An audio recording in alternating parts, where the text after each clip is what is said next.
IPLच्या सुरुवातीला बाहेरच्या खेळाडूंचा खेळ पाहण्यासाठी भारतीय लोक उत्सुक असायचे. बाहेरचे खेळाडू भारतामध्ये यायचे, व्हेकेशनसाठी यायचे. लांब-लांब सिक्स मारायचे. कुणी 175 मारतंय, कुणी 150 मारतंय, कुणी 100 मारतंय, कुणी 6 विकेट घेतंय, कुणी ऑरेंज कॅप घेऊन चाललंय, तर कुणी पर्पल कॅप घेऊन चाललेलं आहे. आपल्या देशातला जो पैसा होता, आपल्या देशातली जी मेहनत होती, ती बाहेरचे लोकं घेऊन जायचे आणि या लीगला नाव असायचं इंडियन प्रीमियर लीग. मित्रांनो, आपल्या मनामध्ये ते दुःख असायचं, की बाबा रे, या प्लेयरसारखं आपले भारतीय खेळाडू का खेळत नाहीत? आपले भारतीय खेळाडू येतात, कुठेतरी कोणतरी 50 मारतंय, 70 मारतंय, ते पण बॉल टू स्कोर असायचा. परंतु हे जे बाहेरनं आलेले खेळाडू असायचे, त्यांचा जर स्कोर बघितला, तर तो 25 बॉलमध्ये कोणी 50 मारतंय, कोणी 25 बॉलमध्ये 80 मारतंय, कोणी 35 बॉलमध्ये 100 मारतंय आणि या लेव्हलचं क्रिकेट पाहून आपल्या मनामध्ये ती उत्सुकता असायची, की कधी वेळ येईल, की आपले भारतीय खेळाडू पण या लेव्हलचं खेळतील. मित्रांनो, क्रिस गेलची बॅटिंग बघण्यासाठी लोकं उत्सुक असायची. ब्रँडन मॅकलमची बॅटिंग बघण्यासाठी उत्सुक असायची. हेडनची बॅटिंग बघण्यासाठी उत्सुक असायची. मित्रांनो, यामध्ये ब्रेट लीची बॉलिंग पाहण्यासाठी लोकं उत्सुक असायची. डेल स्टेनची बॉलिंग पाहण्यासाठी लोकं उत्सुक असायची आणि या सगळ्यांची बॅटिंग आणि बॉलिंग पाहून लोकं मजा घ्यायची, एन्जॉय करायची. परंतु यामध्ये एक निष्कर्ष असा छोटासा होता, की आपले भारतीय प्लेयर्स जे आहेत ते मार खायचे. आपल्या भारतीय प्लेयर्सला आउट केलं जायचं आणि यामध्ये जी IPL असायची, इंडियन प्रीमियर लीग जिला मानलं जायचं, ती फॉरेन प्रीमियर लीग झाली होती सुरुवातीच्या काळामध्ये. परंतु टाईम बदलला, टाईम बदलायला वेळ लागला आणि 2026 मध्ये मित्रांनो, आता 2026 मध्ये भारतीय खेळाडूंचा खेळ पाहण्यासाठी भारतीय लोकं उत्सुक असतात. मित्रांनो, यामध्ये वैभव सूर्यवंशी असेल, प्रियांश आर्या असेल, अभिषेक शर्मा असेल, ईशान किशन असेल, प्रभ सिमरन असेल, श्रेयस अय्यर असेल, कार्तिक त्यागीसारखी बॉलिंग करणारा आपला भारतीय खेळाडू असेल, रवी बिश्नोई असेल, जे भारतीय खेळाडू आहेत, जी भारतीय प्रीमियर लीग होती, इंडियन प्रीमियर लीग होती. आता हीच इंडियन प्रीमियर लीग खरी इंडियन प्रीमियर लीग दिसून यायला लागली. बाहेरचे खेळाडू जे आहेत त्यांचा परफॉर्मन्स कमी आहे आणि भारतीय खेळाडूंचा या लीगमध्ये परफॉर्मन्स वाढलेला आहे. ज्या लेव्हलची बॅटिंग भारतीय खेळाडू करत आहेत, ज्या लेव्हलची बॉलिंग भारतीय खेळाडू करत आहेत, की खरोखर आता इंडियन प्रीमियर लीग वाटत आहे.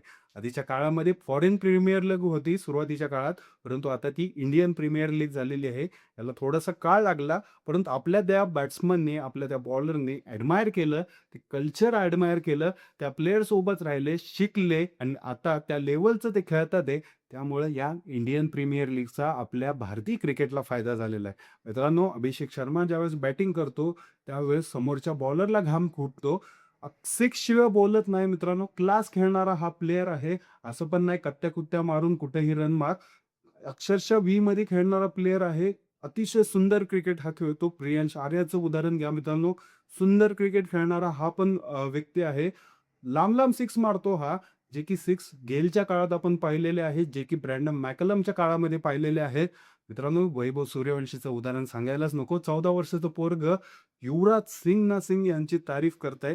ज्यावेळेस युवराज म्हणत होता, हा बॅट स्विंग आणतो, त्यावेळेस याच्या बॅटचा स्पीड जो आहे, तो आत्ताच्या कुठल्याच बॅट्समन सारखा नाहीये. माझा पण एवढा बॅट स्पीड चांगला नव्हता. माझ्यापेक्षा भारी बॅट स्पीड हा वैभव सूर्यवंशीचा आहे आणि ज्या बॅटनी तो घुमवतो, तो सिक्स जाणं हे लिहिलेलंच असतं. म्हणून आहे ना, वैभवचं कौतुक देखील युवराजने केलेलं आहे. वैभव सूर्यवंशी 14 वर्षाचा आहे मित्रांनो आणि या लेव्हलचा तो क्रिकेट खेळतोय. 100 त्यांनी मारलेले आहेत. प्रत्येक मॅचमध्ये 40-45 रन मारून जातो. सिक्स शिवाय तो बोलत नाही. आपल्या टीमला एन्व्हायर्नमेंट देणारा हा खेळाडू, या खेळामुळं याची टीम पुढे चाललेली आहे. याच्या एकट्याच्या जोरावरती ही टीम पुढे चाललेली आहे आणि यामध्ये मित्रांनो यशस्वी जायस्वाल पण असेल. यशस्वी जायस्वाल पण त्या लेव्हलचं क्रिकेट दाखवतोय. सगळे भारतातले प्लेयर्स चालतात आहे. त्यामुळे या भारतीय प्रीमियर लीग उर्फ इंडियन प्रीमियर लीगचा काही ना काहीतरी फायदा आपल्या इंडियन क्रिकेटला झालेला आहे. आता जर तुम्ही परिस्थिती बघितली, तर प्रत्येकी आपण 4 ते 5 टीम ज्या आहेत त्या बॅकअपला ठेवू शकतो, एवढी इंडियन क्रिकेट टीममध्ये ताकद झालेली आहे. मित्रांनो, इंडियन क्रिकेट टीम ही अतिशय भक्कम झालेली आहे. टेस्टमध्ये ऑप्शन आहे, T20मध्ये ऑप्शन आहे, मित्रांनो ODIमध्ये ऑप्शन आहे. कॅप्टन्सी जर पाहिजे असेल, तर श्रेयस अय्यर सारखा कॅप्टन आपल्याला लाभलेला आहे आता. आता BCCI त्याच्यावरती विचार पण करत आहे, की त्याला फॉर्मॅटचा चांगल्या 2027चं वर्ल्ड कप येतंय त्याच्यासाठी कॅप्टन करावं. म्हणून मित्रांनो, ह्या IPLचा तंतोतंत फायदा झालेला आहे. सुरुवातीच्या काळात जी फॉरेन प्रीमियर लीग मानली जायची ती IPL झालेली आहे. थोडासा टाईम लागतोच प्रत्येक ठिकाणी. सगळ्यात महत्त्वाचं म्हणजे आपले जे खेळाडू आहेत, त्या खेळाडूंनी बाहेरचं कल्चर ॲडमायर केलं. जे इंग्लिश प्लेयर आहेत, ज्या प्रकारे बॅटिंग करतात ते ॲडमायर केलं. त्यामुळं आता भारतीय प्रीमियर लीग गाजत आहे. सुरुवातीच्या काळात चेन्नईच्या मॅचेस बघितल्या जायच्या, मुंबईच्या मॅचेस बघितल्या जायच्या. आताच्या काळामध्ये पंजाबच्या, राजस्थानच्या जे यंगस्टर्स आहेत, नवीन प्लेयर्स आहेत, जे हिटिंग करतात आहे, त्यांच्या मॅचेस बघितल्या जातात आहे.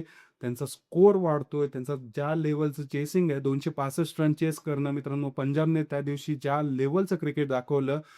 1 ओव्हर ठेवून 19 ओव्हरमध्ये एवढे रन त्यांनी चेस केले. त्यामुळे त्यांचं देखील कौतुक आहे. एवढ्या सुंदररित्या हे खेळतात आहे आणि या सगळ्यामध्ये जर तुम्ही बघितलं तर फक्त इम्पॅक्टफुल जे 2026च्या IPLमध्ये ते भारतीय खेळाडू आहेत. त्यामुळं आता ही IPL जी की आधी कोरियन प्रीमियर लीग होती, ती आता इंडियन प्रीमियर लीग झालेलं आहे.